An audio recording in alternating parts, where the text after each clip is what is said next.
On today's episode, we have Kirsten Rudberg joining us to share about her transatlantic cruise and her journey along the Camino de Santiago. Welcome to the Wanderlusting Wives podcast. We are your navigators, Allison and Regan, and welcome to another episode of the Wanderlusting Wives podcast. We've got a really great episode coming at you. It's an incredible story that we're so excited to introduce you to. We've been so excited looking forward to this conversation. But before we introduce our amazing guest for today, I want to give Allie a quick opportunity to just give a quick plug for our social media for those of you who aren't tired of hearing it yet. Yeah, you know the drill at this point, so I'll try to keep it short and sweet. But we're the most active on Instagram, so you can follow us at Wanderlusting Wives, and then Twitter is at Wanderlust Wives. Facebook is Wanderlusting Wives Podcast, and we also have a Gmail in case you're interested in emailing us. That is wanderlustingwives@gmail.com. And as always, we appreciate any reviews, whether that be on Apple Podcasts or Spotify. We would love to hear from all of you. Yeah, so let's get into our conversation for today, the fun part, as we call it around here.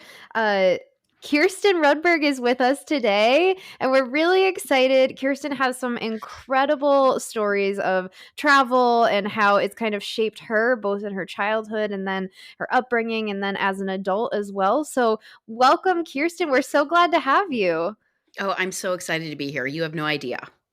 So nice to meet you guys. Yeah, we are so excited. You're bringing some awesome energy already, so we can't wait to dive in to your stories. But can you share a little bit about yourself, like your background, how you got into traveling? Oh, yeah. Well, I kind of didn't have a choice at first because I was a kid and my father, his job was basically to move to countries while they were building huge dam projects and irrigation projects. And, when I was a kid, people would say, "What does your dad do? Like, what is it?" And I'd always say, "He works for a dam company." And they wouldn't have no idea how to actually interpret that.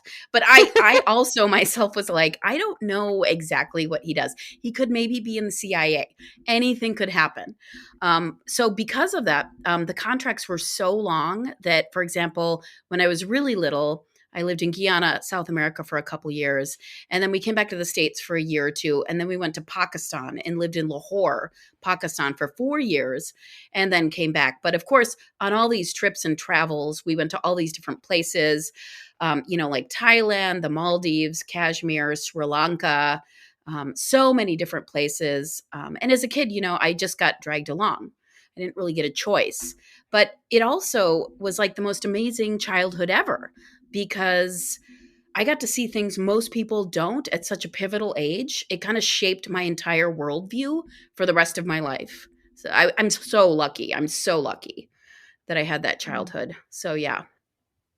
That's incredible. Yeah, what a unique childhood too. Like so many people stay in one place, but you got kind of this world view of that. So I'm curious, over the course of your childhood and upbringing and now as an adult, how has your travel kind of like philosophy shifted throughout that entire time? Oh gosh. I mean, there's this incredible scene in, I don't know if you guys have seen this movie. It's directed by Emilio Estevez. Martin Sheen's in it. It has this eclectic group, and it's called The Way, and it's about walking the Camino. And it's part of my story about how I ended up walking the Camino de Santiago. But, his father was like, "What? Aren't you going to finish graduate school? You went to school." And he's like, "No, I want to travel." And then he just steps back and he just says, "I got to go. I got to go. I got to go." And you can really sense that there's this hunger in him, this overwhelming desire and passion that there is no other choice. He has to go travel. And because I grew up overseas, I just have this view of, first of all, I graduated college, moved away immediately, and have now spent the years traveling and living in different places: Portland, Oregon, Bellingham, Washington, Santa Fe, New Mexico. I just have this spirit. I don't like to be pegged down for too long.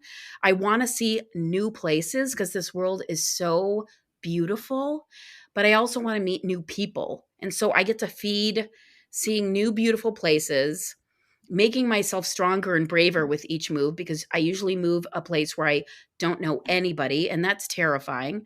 And then I'm also like, oh, okay, I think I'm going to put everything in storage and just go somewhere else, like go walk the Camino and I lived in Portland for, I don't know, 20 years. And every few years I would have to leave Portland for 4 or 5 months and go travel somewhere. And so I would just leave everything there.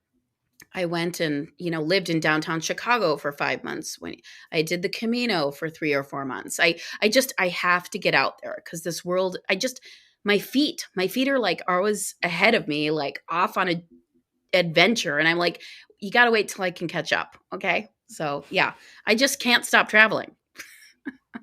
Yeah. It's not the worst condition to Oh, have, you know? thank goodness. Thank goodness.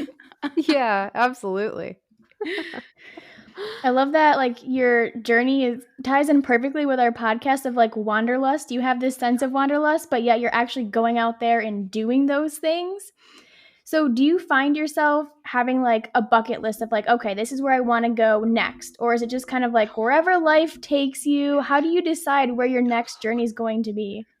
Oh gosh, that is such a good question. I mean, the one thing that I do have to say is when I came home from the Camino, I took the Queen Mary back from England to New York. And I have to say that I'm ruined forever because it was just amazing to spend 6 or 7 days on this incredible ship.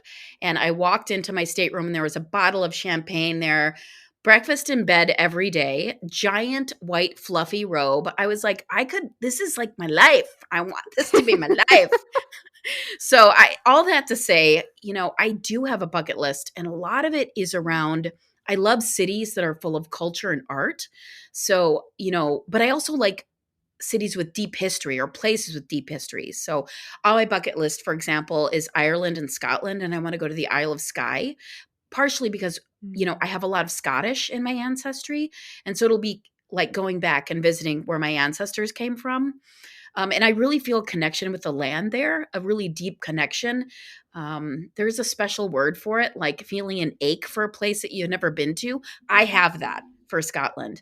But I would love, like, I just fantasize about spending like 3 months in Paris and then going to Vienna and seeing the churches and like the art. Anywhere churches, art, where you can just walk around and the architecture that's really, really ancient because I love being inspired by how humans create beauty and have created beauty for thousands of years. I think it's just, I can't get enough of that stuff. So yeah, the bucket list is long. Same, right? Yeah, ours are too. Don't worry.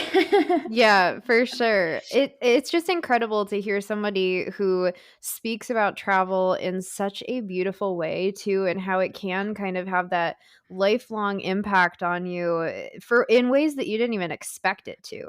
And Yeah. this kind of all led to the creation of your own podcast, right? So, can you tell us just a little bit about your podcast and what our listeners could expect by listening to your podcast and where they could find it to listen to?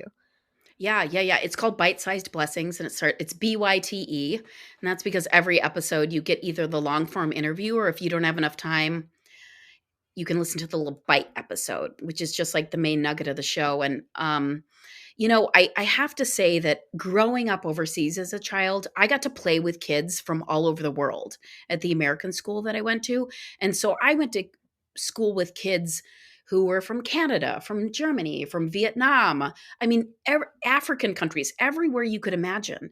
And when I started seminary and got my master's of divinity, I had this aha moment that I realized like the first time I really needed therapy was when my parents brought me home from that school and put me in a Midwestern school where everyone was exactly the same, and it mattered like what clothes you wore to school, what you brought in your lunchbox, um, who you were friends with. Like there were all of a sudden all these rules that I didn't understand. It was so confusing for me. But I have said it many times. I am eternally trying to create the sandbox of my childhood over and over again in my adulthood. So that's where the podcast comes in. I have a main question for the podcast, but really it's just to satisfy this drive, this need I have to meet as many people as possible and invite them into the sandbox And so we can play together and create things together and have conversations and become friends. So yeah, does that explain it? I hope so. Yes, Yeah. it's amazing. It sounds so fun. Yes, I hope that all of our listeners can hop over there and kind of just get some more of this energy that you're bringing and that you bring to your own podcast too. So, yeah, we just like to have fun and we love meeting fun people like you too. So, before we move on from your podcast, where can our listeners find it or follow along with you in your journeys? Everywhere under the sun. Apple, Amazon Music, Spotify, Podchaser. My website is bitesizedblessings.com. Yeah, pretty much everywhere. Yes. Thank Amazing. you. Thanks for asking. Of Yeah. course. Want to share the wealth. And before Yeah. we get too far into your journeys, the educator in me is like loving your conversation about education. So I just want to talk about that briefly. But what was that like for you moving to different countries and having to learn a new culture or a new language in school? Because I'm actually getting my teaching certificate to do ESL, so English as a second language. So I'm knee deep in it now. So I'm very interested in that kind of education. So what were those experiences like? You said, the American school is very similar and everyone needs to fit in and all that kind of stuff. So what were your experiences like abroad? And did you learn new languages living abroad? Oh, yeah. Well, it was interesting. It's very interesting when you go to a school like that at a certain age because honestly, you don't know any better. You're just like, oh, this is what it's going to be like going to school everywhere. When we moved back to the States and all of a sudden I was in this weird school where everyone was kind of the same, I had no concept that was even a possibility in anyone's life. I thought everyone always got together and played soccer and had fun and didn't care, what you worshiped or what you brought for lunch or what you were wearing. And so for me, it was like the most generous and expansive and wonderful time of my life, of my childhood. I do remember, I think everyone who goes into a new situation, you're terrified, especially if you don't know the language. And and especially as a kid, right? Because it is terrifying to be put into situations where you don't feel like there's any level ground and you kind of have to try and tread water and keep your head above water. Um, I do think learning other languages is absolutely gorgeous and necessary, and they've shown that it's really good for the brain, keeps your brain young and limber. But yes, I did learn some Urdu when I was over there. When I got over there, my mom had me in Montessori for a while. And so I actually learned how to write Arabic. And I don't know why they taught us that as children, but I had no idea what I was writing. They just had me write. And the teacher was like, "You're really good at this." And I'm like, "I don't even know what I'm doing." Okay, great, thanks. And then my driver, when he would drive me back and forth to school, would teach me some Urdu. So I got to know like "Ab kanam kya hai" means um, what's your name? And then you say "Mera naam Kirsten hai." I mean, that's it. That's the extent. That's what I remember after these. But yeah, it was fun. It was an incredible experience as a kid to have. And on the weekends or when we weren't in school, we would go to the Taj Mahal, or we once spent like a week in Kashmir on a houseboat, where I had like one of the crazier experiences of my life and almost died and shouldn't have lived. But it was Kashmir. Someone asked me this recently, like, where was the most beautiful place you've ever been?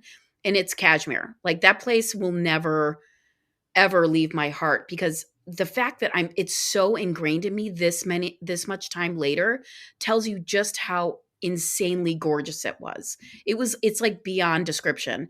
And I was lucky because I don't even know foreigners can visit. They haven't been able to visit because they've been at war, and so it's not really a safe place for people to travel anymore. But I was lucky enough to spend a week there on a houseboat. It's like unreal. The beauty is like unreal. So yeah. Wow. My goodness. Yeah. There's a location we haven't talked about Yeah. before. That's Yeah. incredible. I would love to hear more. Like even though you were there for a short time, but like being on a houseboat, is that a traditional kind of accommodation or what was your experience? Yeah, it was at the time it was. And so basically, we were on this huge lake.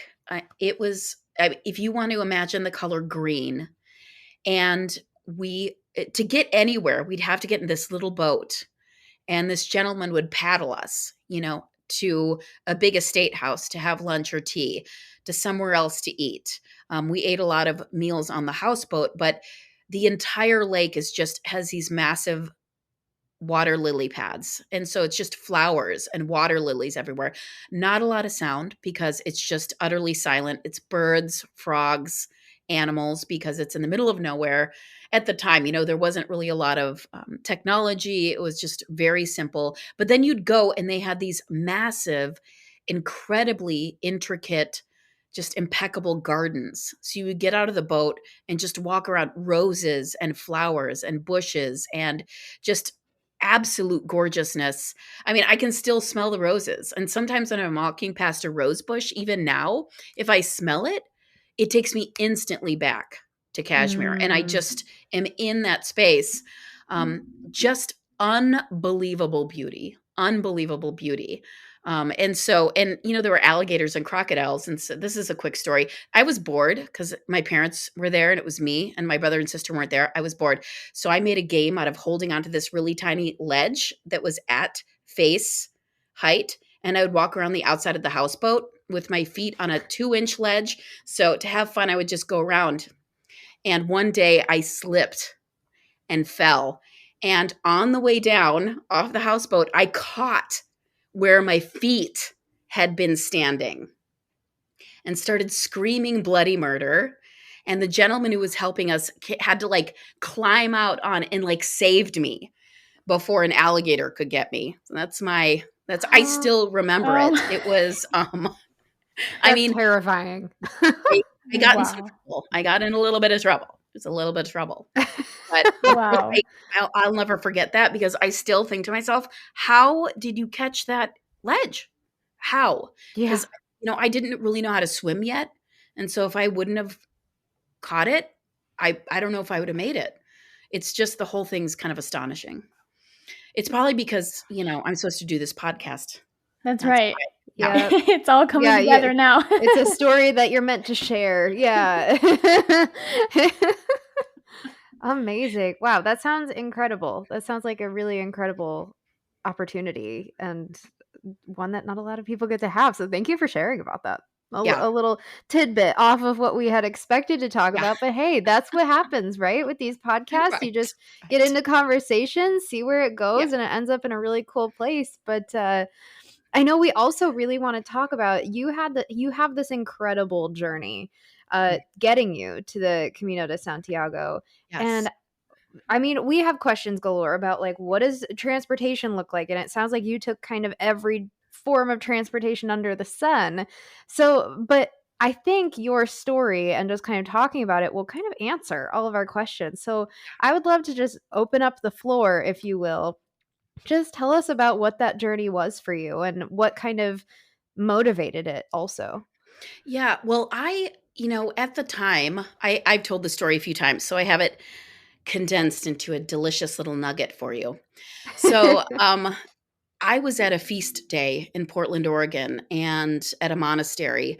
And the woman sitting next to me was a carbon copy of a dear friend who had passed away the year before. And it was eerie, from the hair to the jewelry. Afterwards, I met up with her and we were talking and she said, "Oh, I'm going to walk the Camino in the spring." And I thought, "What are you talking? What is that? I don't even know what that is." And so I talked to my boyfriend at the time and he was like, "Oh, it's this pilgrimage route." Now I know there's 12 different pilgrimage routes to get to Santiago, but at the time I didn't. And so for Christmas, he got me a bunch of travel guides that said Camino. And so I read a little bit about it and I was like, "Oh, this is cool." But I'm not Catholic. I'm not really religious either.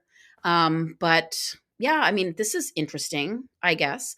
And so a few, months go by and a friend messages me and she's like, "Oh my gosh, I saw this movie that for some reason, I just thought you'd really like it. It's really cool. And I'm going to send it to you." Okay. And this is when DVDs were like a thing. So she mails me this DVD and it's The Way, which is a story about the Camino and Martin Sheen walking the Camino de Santiago.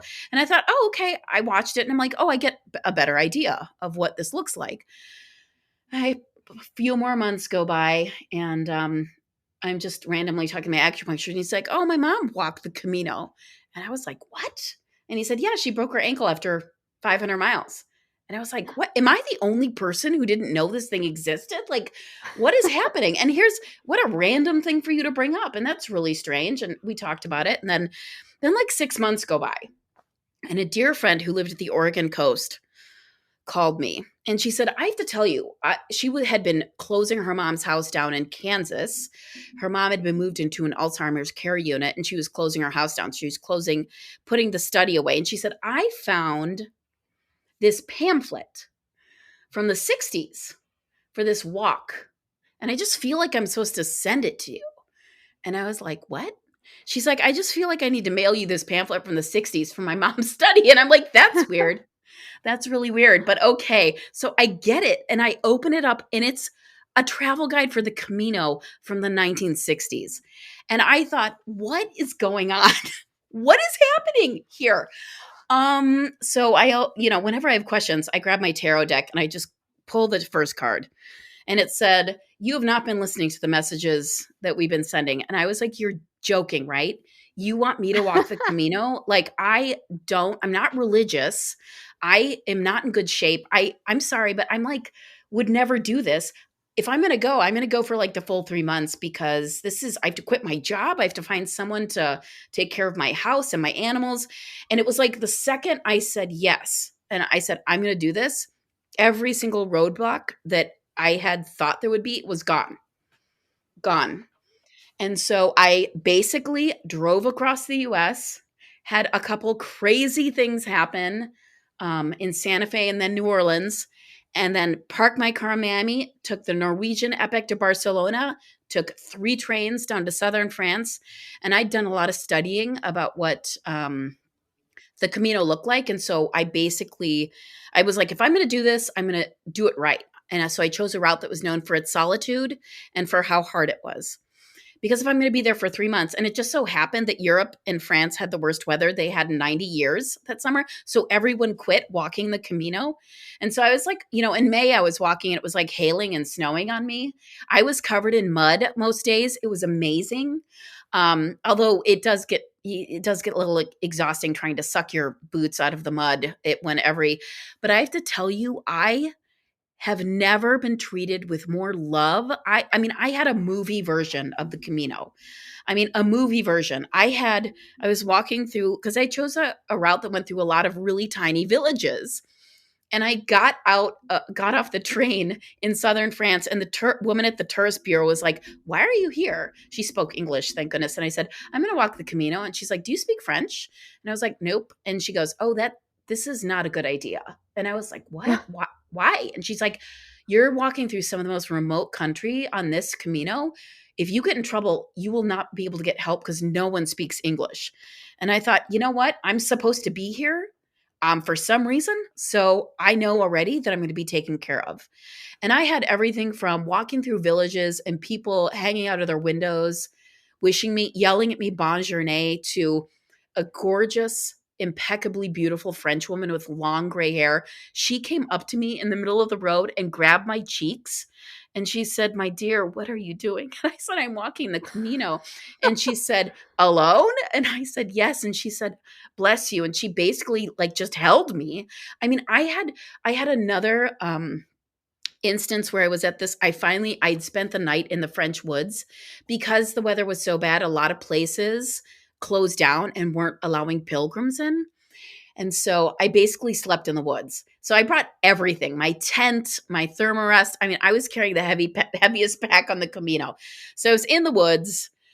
The next day, I'm like, I'm staying in a hotel. I'm going to die right now. I got to sleep. So I got to this gorgeous World UNESCO Heritage Site place that is just St. Guilherme in the desert. And I'm ruining that name because they say it so much better over there. But it's like the most incredibly gorgeous site. And the woman at breakfast the next day is like, what are you doing? Everybody was like, what are you doing? And I said, I'm walking the Camino. And she's like, alone? And I said, yes, alone. And why does everyone keep asking me? Yeah.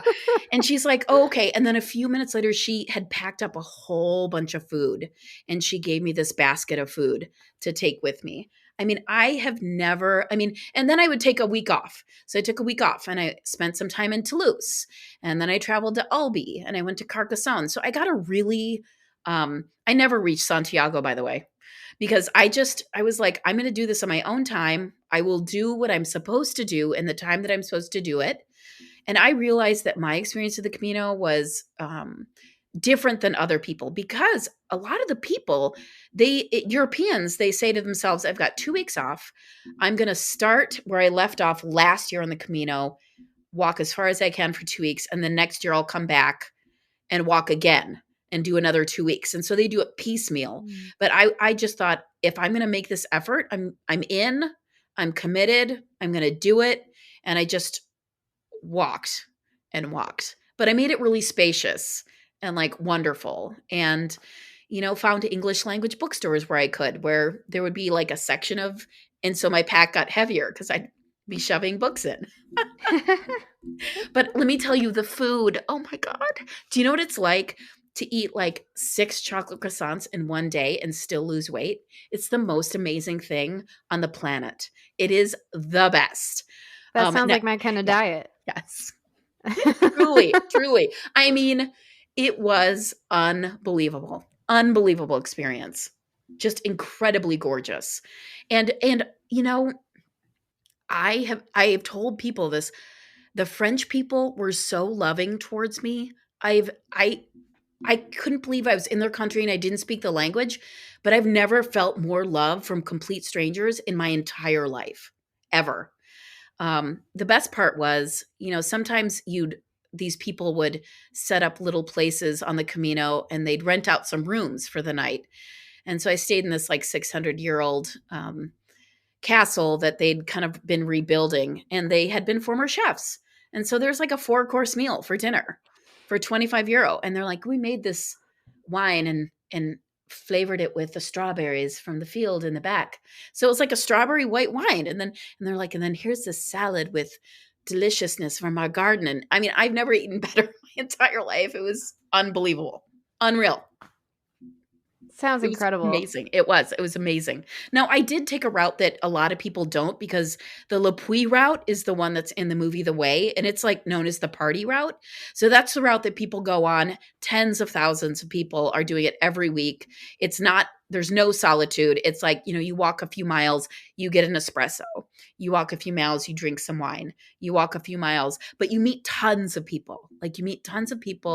It's probably pretty safe because there's so many people around. My route was just more lonely, partly because of the weather, but also because it just was a hard route. It's a difficult route and people weren't choosing it. But there are 12 different ways. There's like a Spanish coastal route. There's a northern coastal route. There's 5 ways through Spain to get there. You can walk from Switzerland. You can walk from Italy. There's like 3 ways through France, or 4 ways. So you can really, if you do your research, start wherever you want and walk as far as you want. So yeah. Wow.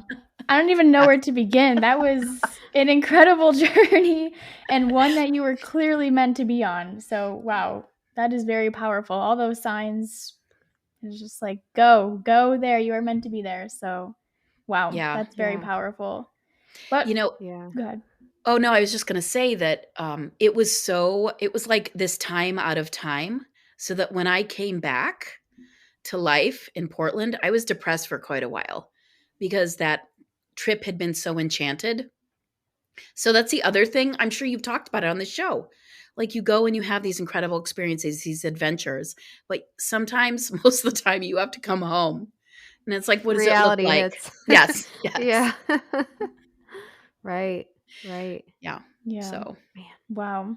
Well, I would love to circle back to the transatlantic crossing from taking the Norwegian Epic. That sounds incredible. So how long was that journey? And then what was your experience like? Yeah, it was, the Norwegian Epic does a repositioning tour twice a year. So basically it goes to the Mediterranean for the summer, stays there, hangs out, parties, comes back to Florida after that, and then is in the Bahamas and stuff. So, it's not built for transatlantic travel. It has a rather shallow hull. And I discovered that one day or night, really, when we hit some insanely crazy weather. Like, I don't even know what the waves look like. And someone had, I mean, and keep in mind that at the time, this was the largest ship on the ocean and it carried 5,500 people. So this thing was massive and it was getting tossed around like a bath toy. And someone had not secured right below my cabin a rolling cart. So it was like going slam against, I mean, that was so after like 24 hours of this, maybe 36 hours, finally the captain gets on. He's like, okay, I mean, obviously we're all in bad seas. We're going to go a couple degrees north to get out of this. And I swear to God, by the next morning, everything was fine. But it really made me understand that even a ship that large, that is that when you're out in the middle of that ocean, it's nothing compared to those waves. Nothing. But other than that, it was 11 days, 10 nights.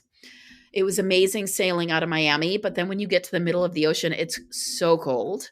But that ship, it's like, there's an ice skating rink. There is, you didn't do this in the middle of the ocean because it was too cold, but there was like an amazing water slide ride that came down. There's, of course, the whole casino area. And then there's shows everywhere.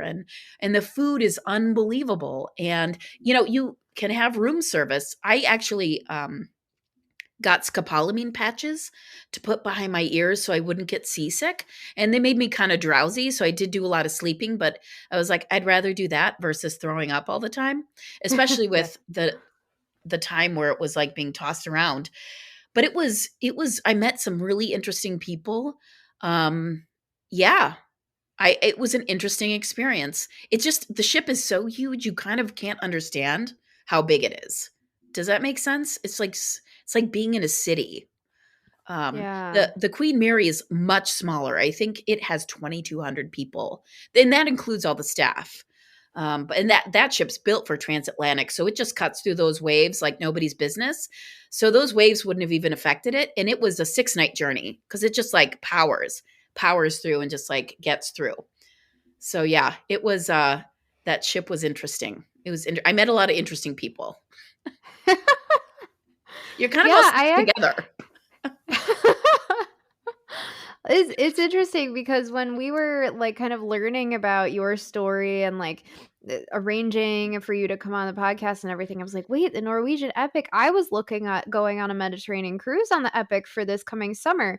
We ended up choosing a different ship, but I was reading about how big it was and like reading reviews about like how many people are on this ship and everything. And so then to hear that you were on a transatlantic cruise on this ship, my mind was blown. So I'm so glad to hear more about that and what your experience was. And that's just, I think it takes a lot of guts in a way to do a transatlantic or a trans-Pacific cruise. I don't know if I could do it with the fear of being, surrounded completely by ocean, but it also sounds like one of those experiences that like, I mean, you don't regret having. I don't know. Do you regret having that? Or was that just kind of a good part of the experience?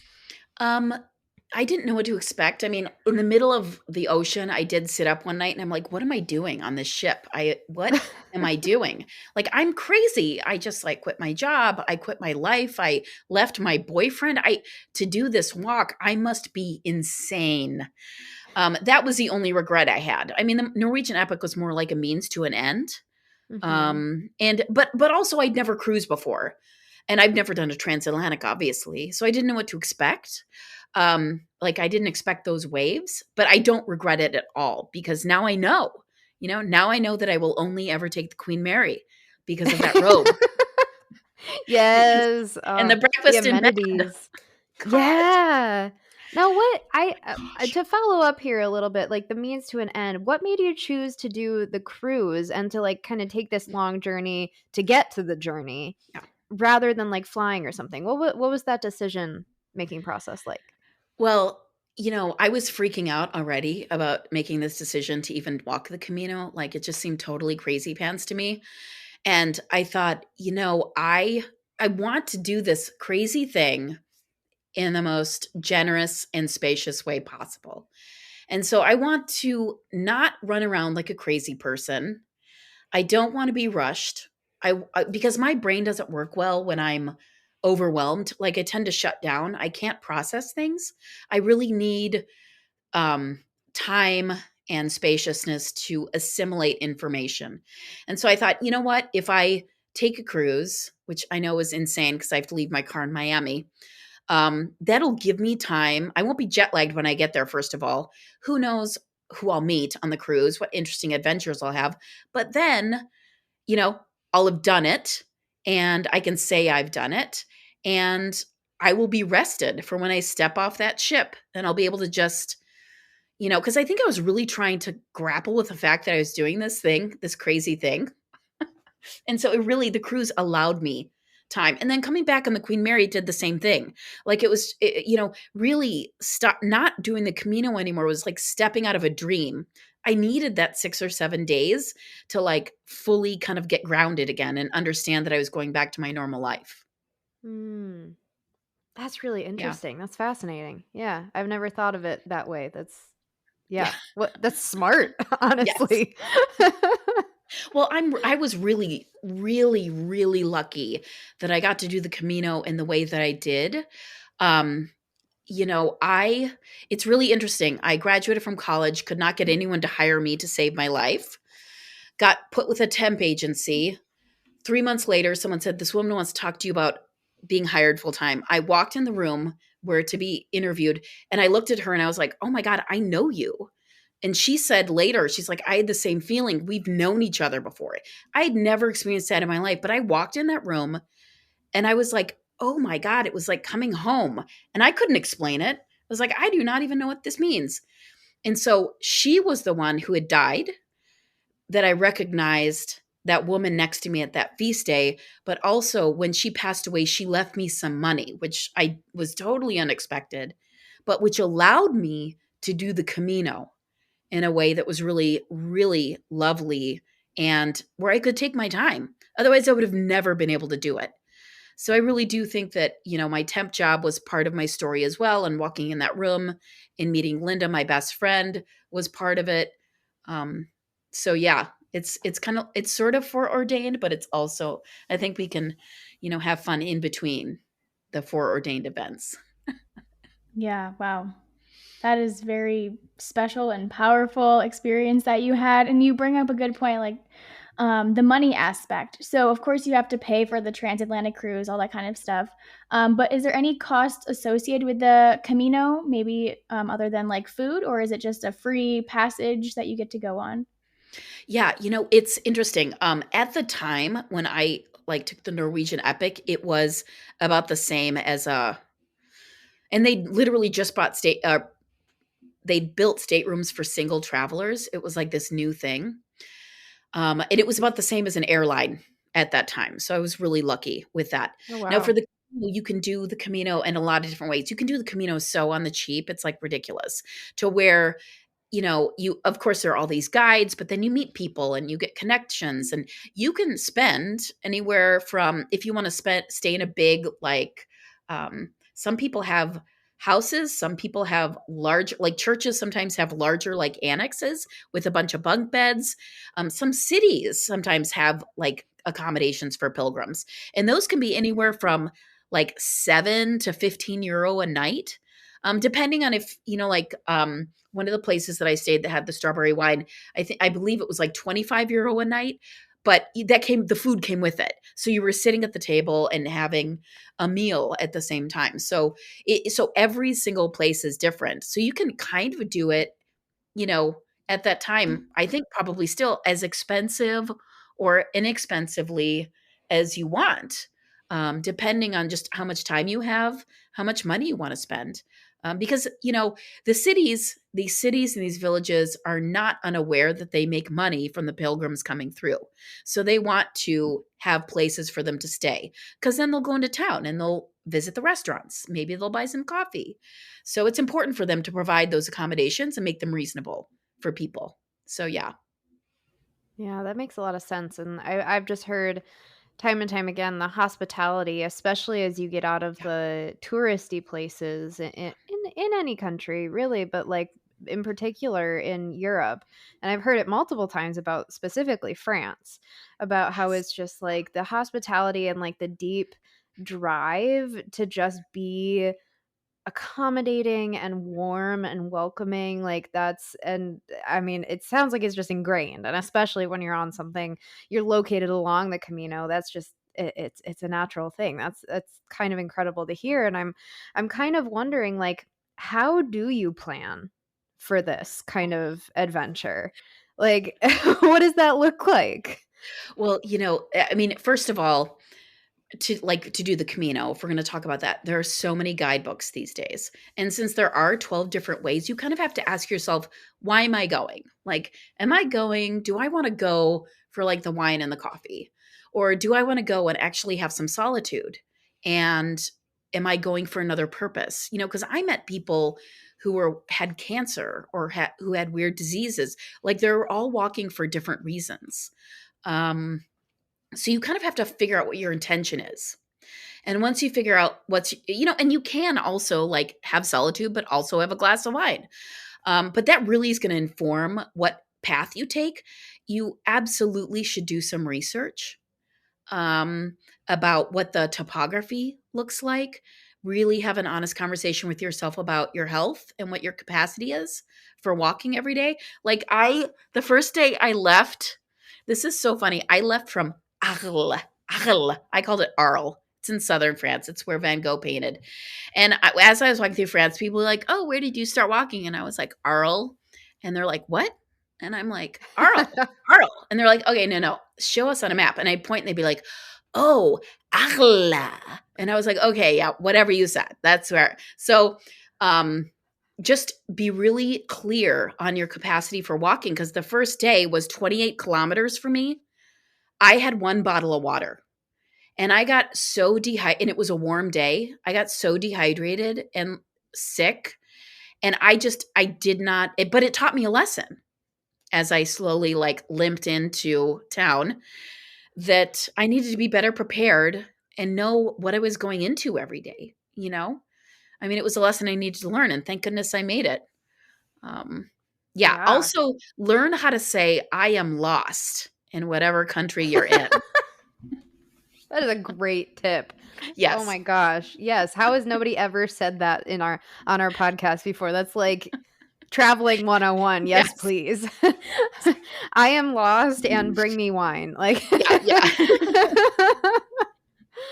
Amazing. This has just been incredible. Allie, do you have any more questions about this before we head into our little surprise travel blitz segment toward the end? Yeah, I have one more, and it's about packing. How do you pack for something like this? Because you said you had a tent, and I would have never have thought to bring a tent, and then you said it's muddy, so, like, how do Yeah. you pack for something like Okay. this? So I mean, first of all, I didn't know it was going to be that muddy, but I brought two of everything. So two pairs of socks, only one pair of hiking boots.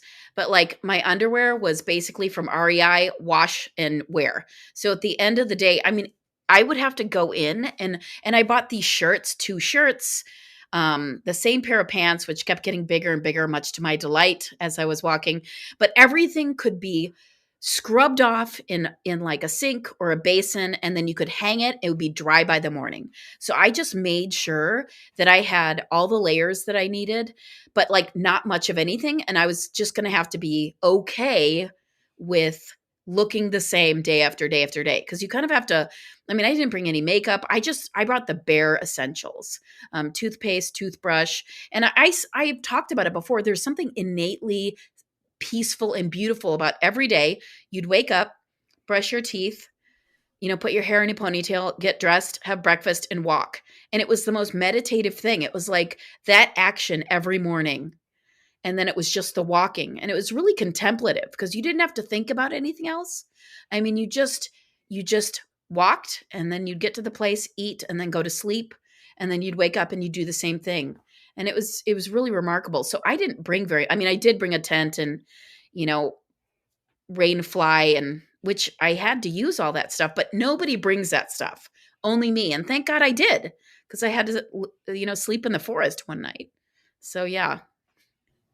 Wow. Oof. Yeah, that was an excellent question to end on, Yeah. Allie. That's like It's kind of blowing my mind, honestly. Lots of this is. Yeah, I would've overpacked for something like that and not brought a Yeah, tent. I would've brought, like, 6 pairs of socks, multiple outfits, forget the tent. mostly shoes. Yeah, that's true.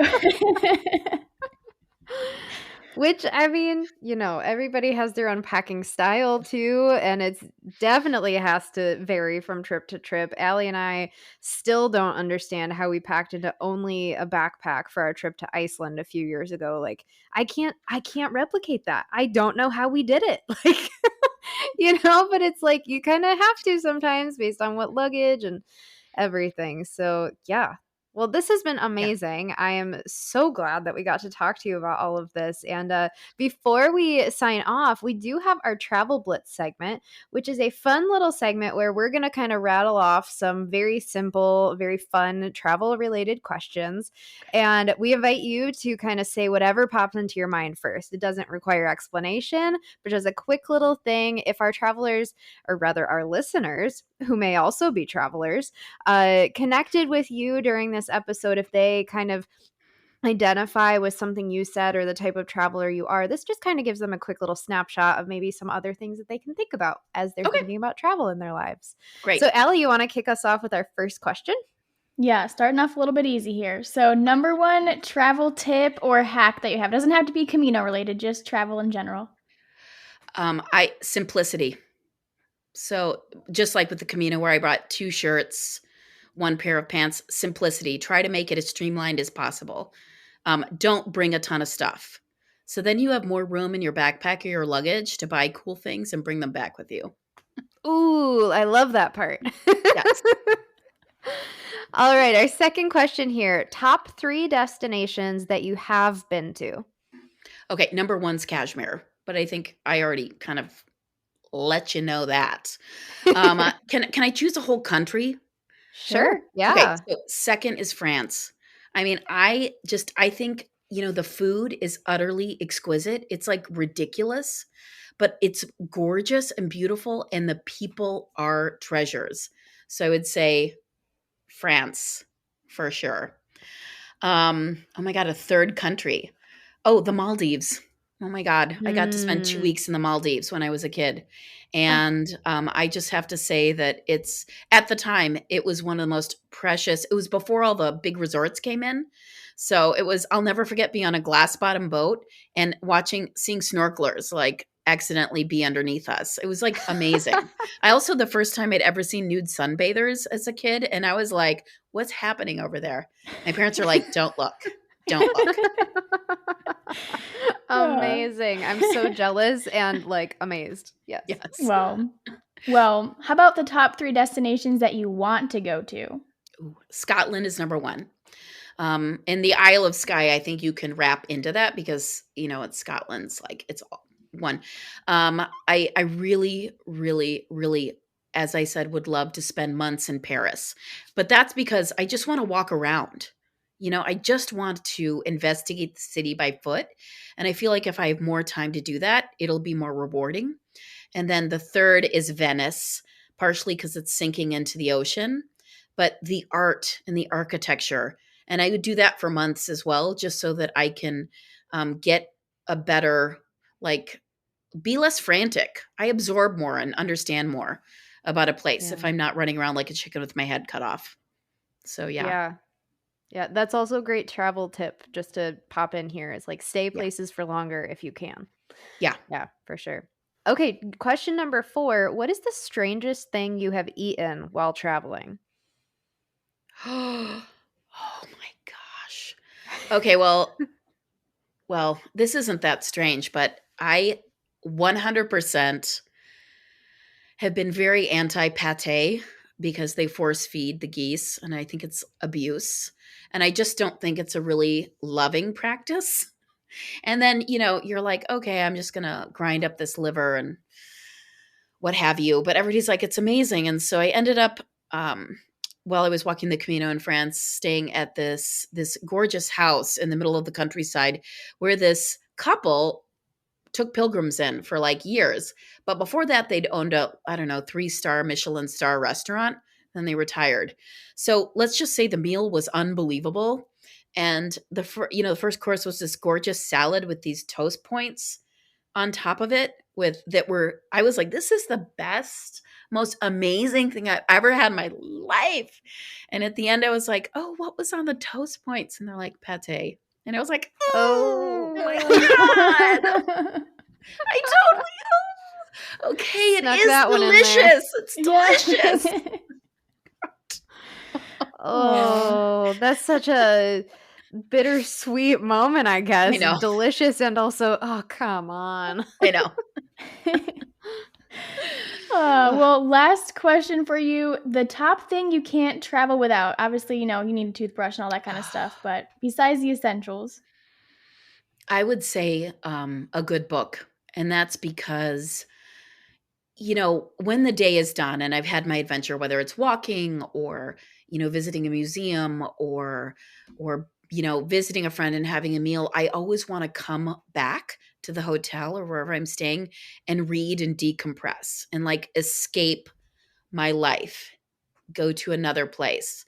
And it's like the perfect cherry on the top of a good day of traveling is knowing that book's waiting for me in the hotel room and that my night is I'm going to go and I'm going to read it. I love traveling alone. So it's like me and the book. We're like a couple. We travel together. I love that. And the characters are Yes. journeying along with you. Yes. Yeah. Love it. Yeah. Yeah, So- amazing. I have the same thing. Book was also mine as well. So good choice. Well, yeah, that about wraps up all of our time here. So thank you so much, Kirsten. We really enjoyed our conversation with you. Yeah, thank you. This has been so fun. I've loved it. So did we. We This is loved it awesome. too. And we know our listeners will. So everybody, thank you so much for listening. Thanks for tuning in to the Wanderlusting Wives podcast. Come escape with us again every other Tuesday for Travel Tuesdays. Don't forget to give us a subscribe and a follow on all of our social media and wherever you listen to your podcasts. And until next time, wander on.